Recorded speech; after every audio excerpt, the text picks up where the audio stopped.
Happy Friday! Welcome back to Drinking by Myself. My name is Emma and this is going to be a very emotional book haul.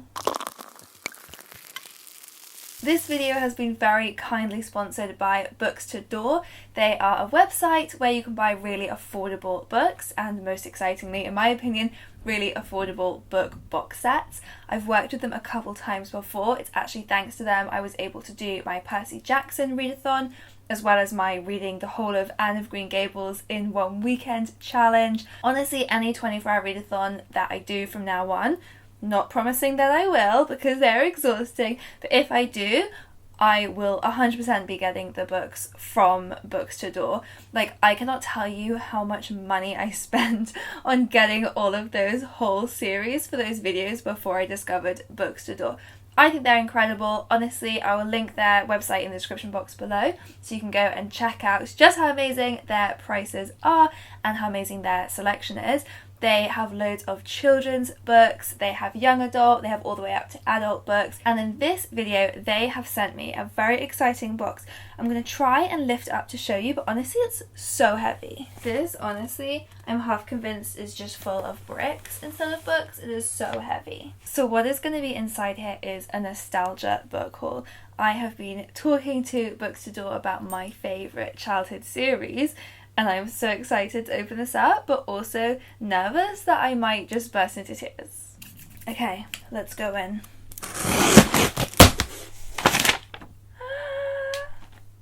I love it already. I don't even know what to start with. I have 3 collections in here. Let me lift this bloody thing up again. That's your little hint. One of those names you can definitely read from where you are, but let's pull them all out. So, the first one in here, oh my god, shivers down my spine. This is the Brambly Hedge library.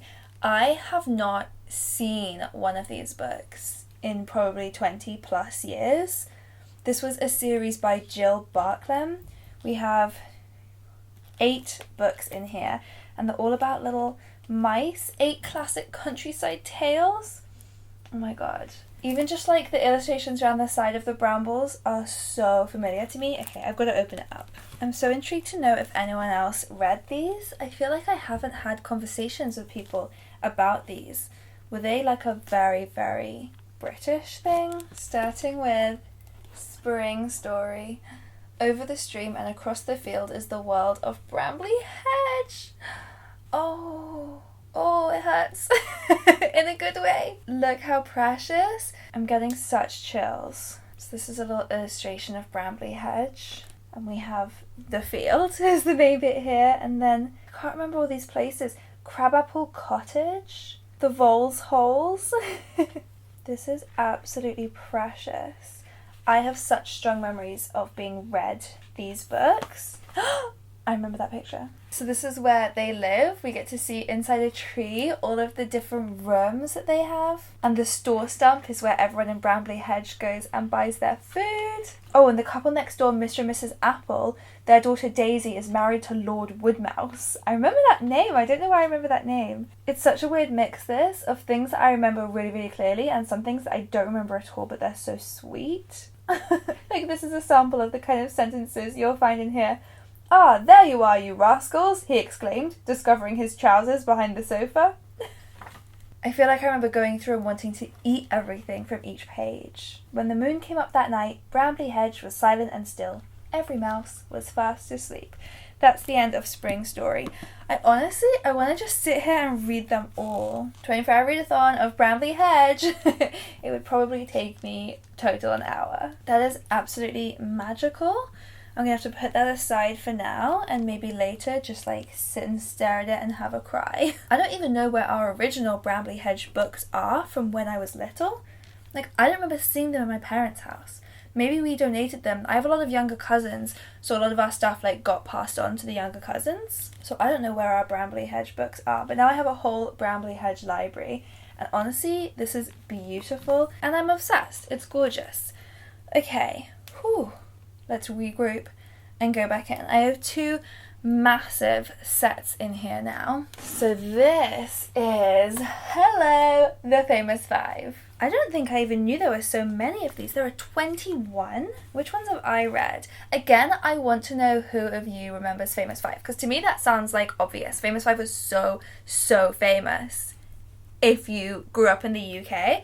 I find it absolutely mind-boggling that when I speak to my American friends and family, they have never heard of Enid Blyton.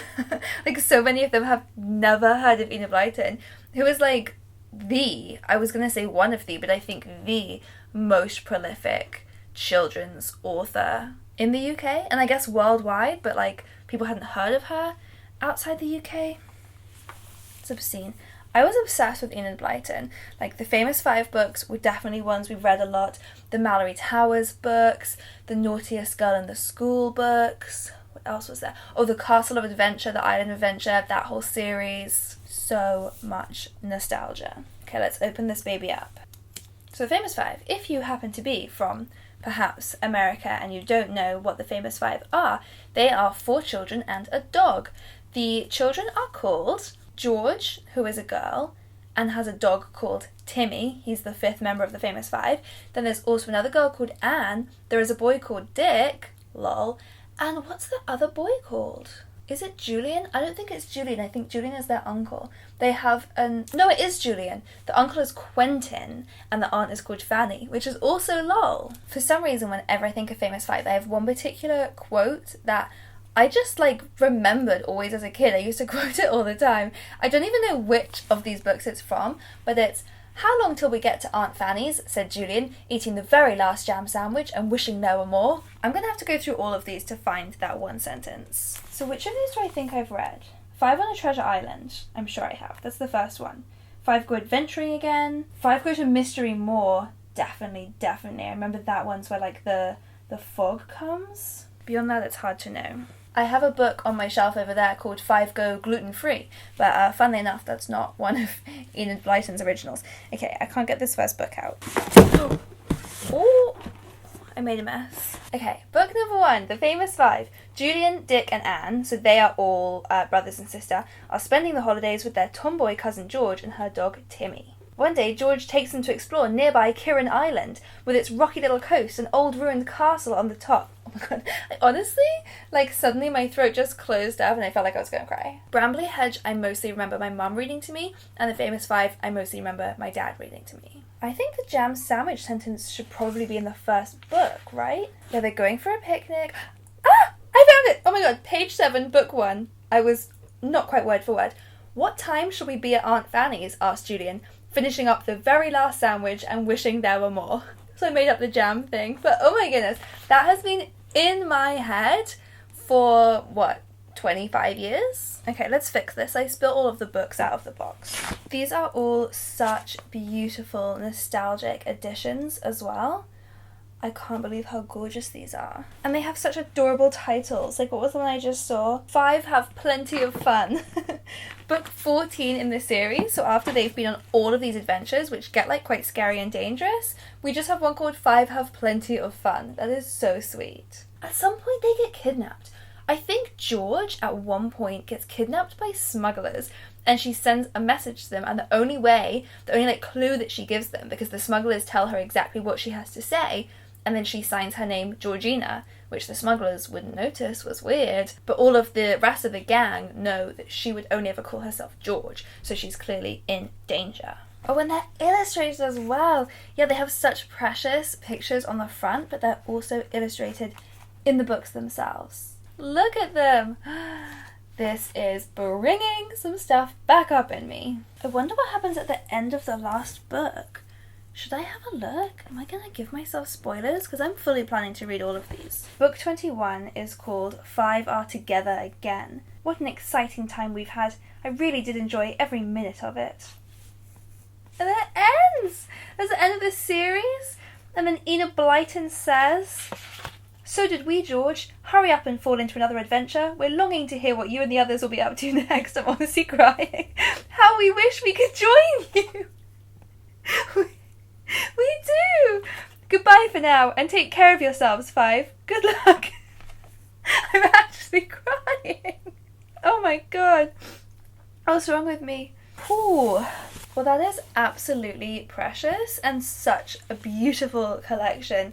I'm so excited that I own this now. I will, by the way, put links to all of the actual book pages, like the product pages for everything I show off in this video below, so you can go down and buy this gorgeous collection if you want it, which you should. Who wouldn't want it? Okay, and finally, the collections just keep getting bigger and bigger. So I started with 8 Brambly Hedge books. We then progressed to 21 Famous 5 books, and now I think this next thing is the reason this box was quite so heavy. This is the one that you already saw the name of.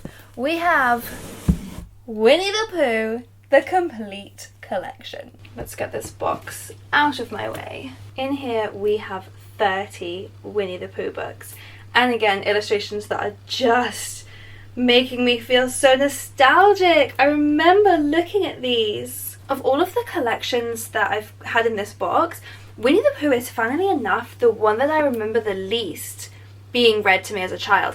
I do remember having some of the poetry collections read to me for sure. They're like when we were 6, now we are 10, or whatever they're called. I have them here. Oh, when we were very young and now we are 6. I definitely remember having those read to me, but I'm 100% sure I also must have read Winnie the Pooh, especially because these illustrations are just so familiar. There's no way I haven't seen these. Okay, let's get inside. Just how gorgeous is this box? It's like a proper little treasure chest of 30 Winnie the Pooh books. Book number 16 is called Tigger is Unbounced. That's so funny. I think this is honestly the most divine box set.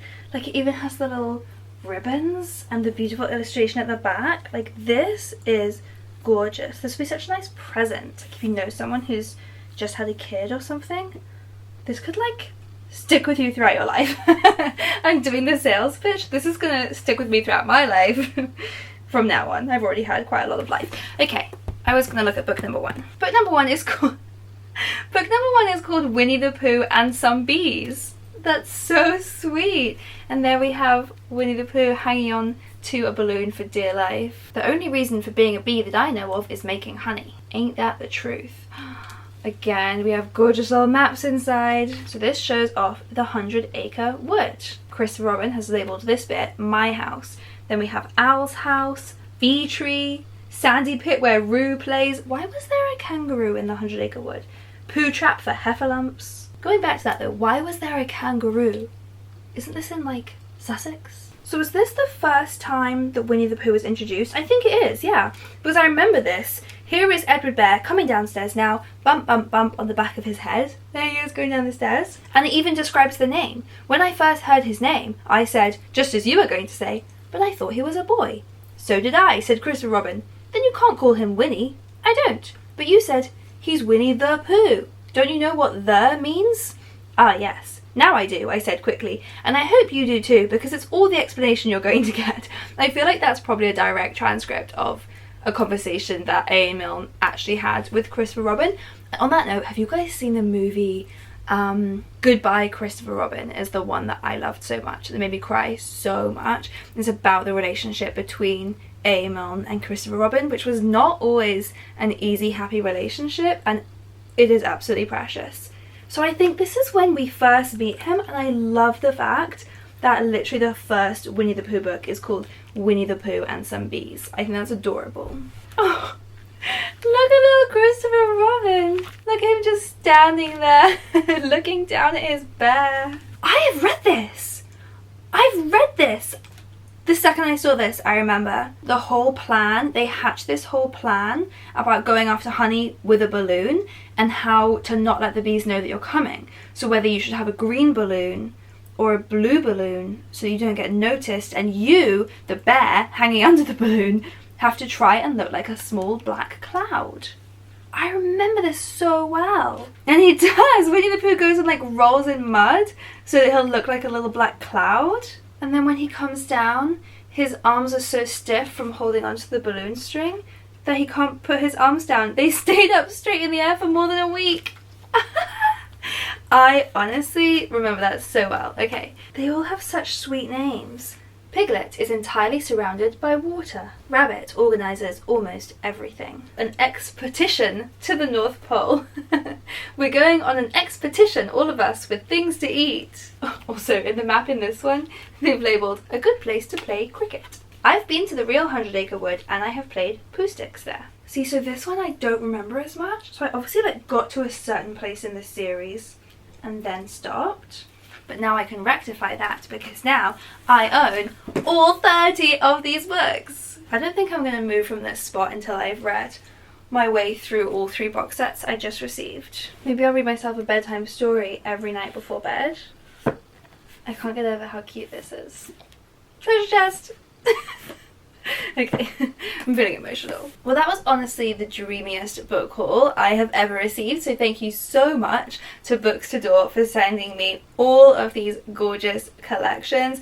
I'm feeling very tearful in a wonderful way. I'm reliving my youth, and I really suggest that you guys go over and check out Books2Door. They have honestly such a big range on their website, so super sweet children's books like the one I've just been showing off, all the way up to books for grown-ups. I even saw the other day they had the Hannibal series on there, which I'm really tempted to buy. I think they're fantastic and just really nice company. Like, I looked at their About Me section on their website and it's all about how they set up in 2004. At that point it was prioritising children's books, and it's just like their company is just driven by this desire to nurture a love of reading in children and adults alike, and that's why they make it so accessible for us to get such gorgeous collections like this one. It really is just the kind of thing that you want to treasure forever. So thank you so much again to Books2Door. I have just had the time of my life opening these, and thanks to you guys for being here. Let me know if you remember any of these from your childhood, or let me know what your favourite, like most nostalgic children's book or children's series was, because it turns out nostalgia makes me very, very emotional. Who knew? I actually did know. Happy Friday, see you guys soon.